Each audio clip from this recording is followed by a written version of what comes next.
So guys, it's Halloween, my favorite holiday, and I can't wait to watch some of my favorite Halloween movies this weekend. I actually made a video last year on my favorite movies to watch on Halloween, so if you want to check out that video, I'll put the link in the description below. Now before I start, I know that some of you probably feel I shouldn't be comparing the remake to the original, so know that throughout this review, while I might make some comparisons here or there, overall my problems with the remake and the sequel to the remake lie with the movies themselves, not how I think they should be exactly like the originals, because I don't think remakes should be exactly like the originals. Also, I'm just gonna have to warn you guys that this review is gonna include some graphic violence and bad language. Just want to throw that out there. You know, there's something about the horror genre that makes me sad, and it's the fact that I wasn't alive during the 70s when some of these iconic horror films first came out. When you watch a movie like Halloween now, it seems kind of tame compared to some of the horror movies that have come out in the past few decades, and therein lies the problem. It's almost impossible for someone like me to truly understand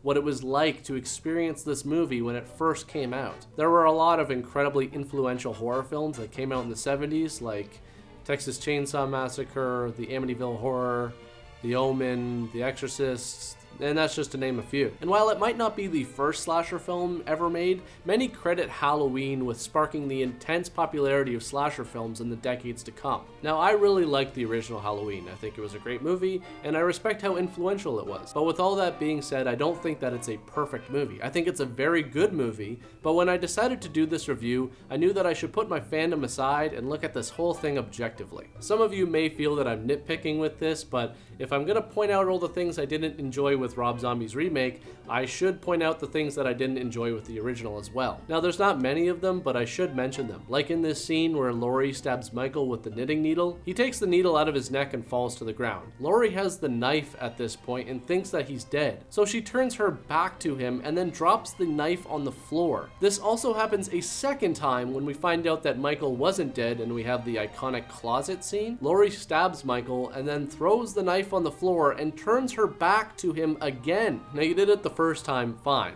but a second time? You didn't learn from your mistake? Also, this scene where Michael's in the doorway, I really like the reveal of his presence here. All you can see is his mask, it's great. But then when he goes to stab her, he misses?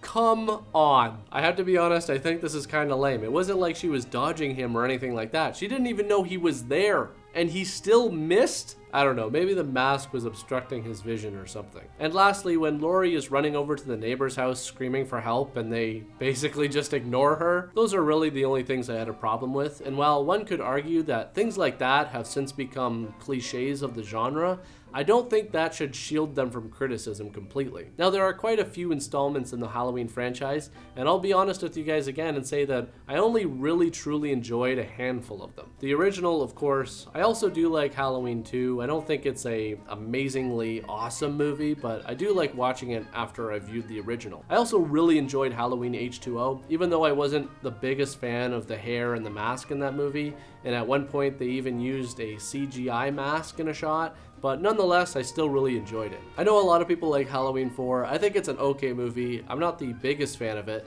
It's not that I think it's a bad movie, but I will say that it's a lot better than some of the other installments in the franchise. Like Halloween Resurrection. That movie just shouldn't have happened in the first place. The franchise should have ended at Halloween H2O, and I'd be good. I bet a lot of you are probably gonna rip on Halloween 3 in the comments, but I don't even consider that movie part of the franchise at all. That's why I'm not even gonna talk about it. Now, when I heard that Rob Zombie was remaking Halloween, I was actually interested to see it, even though, as some of you know, I am not a fan of remakes. There's only a handful of remakes that I really enjoy.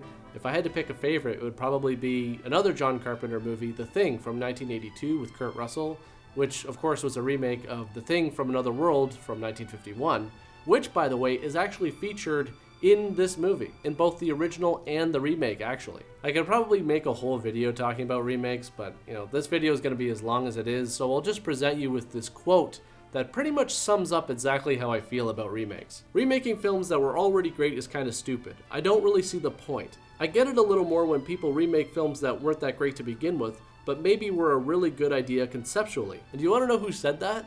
Well, it was Rob Zombie, which is kind of weird because only a few years later he'd start remaking Halloween. In fact, if you don't believe me, I'll put the link to the interview in the description. Now you can draw whatever conclusion you want from that. I just thought it was kind of funny. If you want to check out some more of these quotes, I would suggest you take a look at this video. It was done by a guy named Paul who has a channel called HorrorisDead. I think the video is really well done. Whether or not you agree with it or not, I still think it's worth checking out. It's very interesting also if you're at all interested in how Rob Zombie got involved with the process of remaking Halloween in the first place. Now, John Carpenter told Rob Zombie to make this movie his own, and in a lot of ways he did. But at the same time, Rob Zombie includes so many references to the original franchise, and some things are taken directly from the original movie. I told him how dangerous he was. You couldn't have. 2 roadblocks and an all-points bulletin wouldn't stop a 5-year-old. Given the authorities his complete profile. 2 roadblocks and an all-points bulletin wouldn't stop a 5-year-old. Now, I don't hate everything with Rob Zombie's remake. In fact, there's a few things that I actually really enjoy. I do enjoy how intimidating they made Michael in these movies. I mean, he's pretty much unstoppable. He just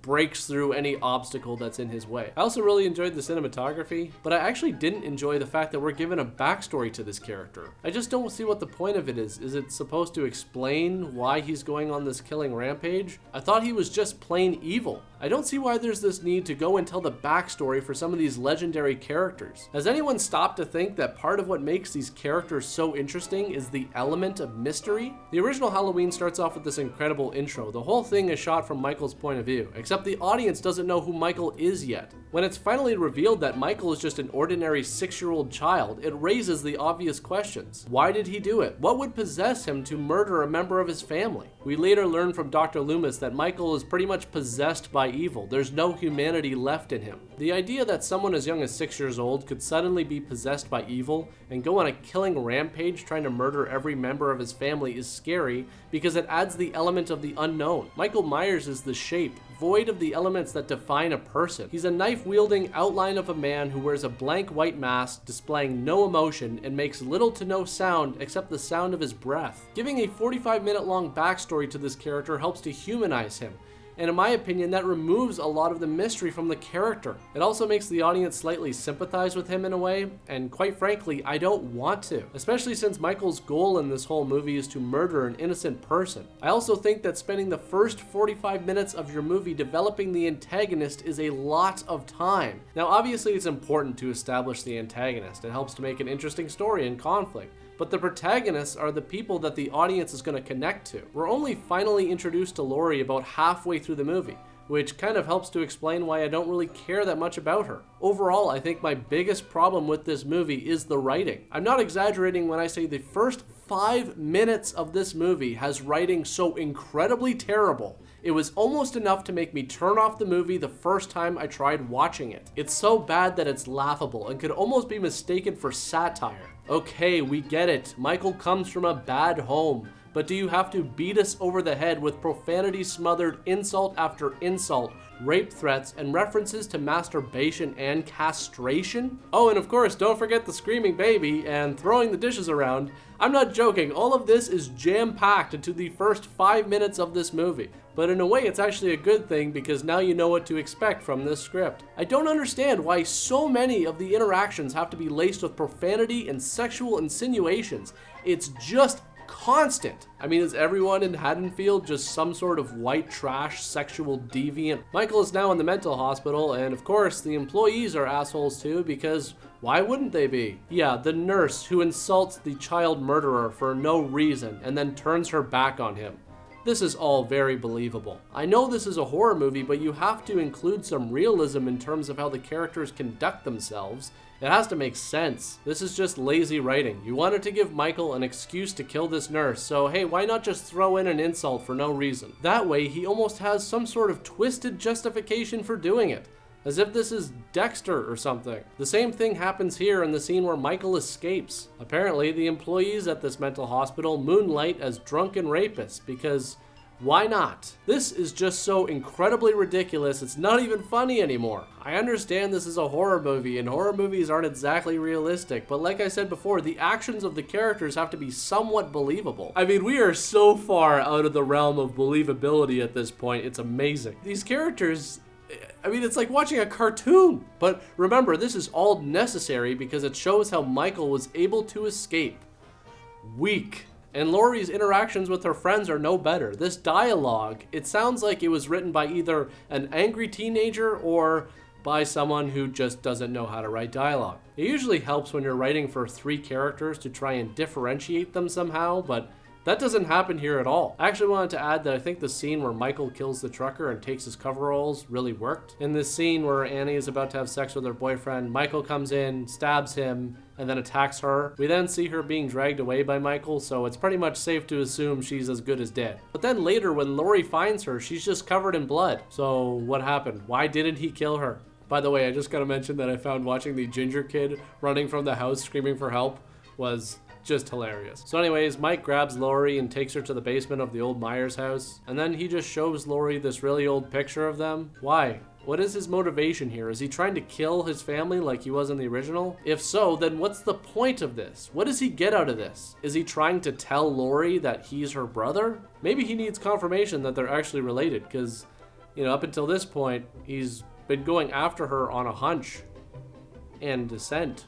Maybe all the members of the Myers family have a very specific white trash smell. But hey, who knows? Maybe we've had Michael wrong this whole time. I mean, this is a reimagining after all. Maybe he doesn't want to kill her. Maybe he's just a really overprotective brother. Maybe the reason he killed everybody in the first place is because he didn't want her growing up with a family like that. Maybe this whole thing is a giant misunderstanding and Michael's had good intentions the entire time. Maybe the reason he was stalking her is because he was trying to look after her. Maybe the reason he killed the foster parents is because he felt they were doing a poor job of raising her. And maybe the reason that he killed her friends is he thought they were bad influences on her. Seriously, I could probably dub over this movie with Michael's good intentions, and it would actually make sense in some sort of twisted, tough love sort of way. Hey Laurie, I just came by to say hello, but I don't think the doorbell's working. Hey, why are you guys screaming? Oh, hey officer, I think there's been a big misunderstanding here. Dude, don't fire a gun in here. There's kids around. That's dangerous.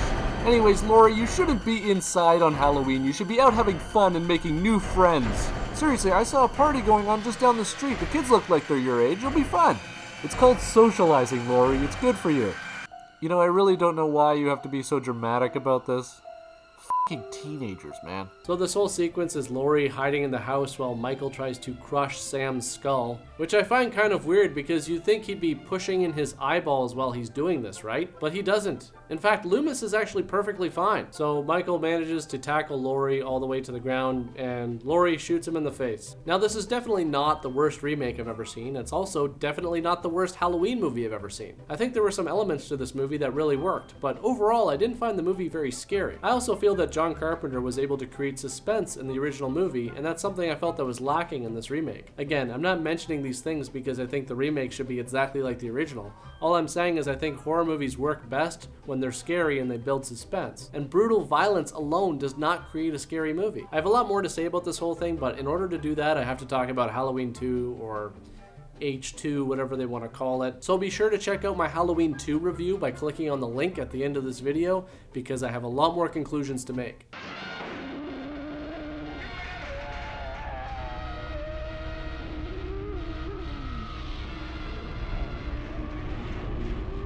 I wonder if anyone would really care if I killed the ginger.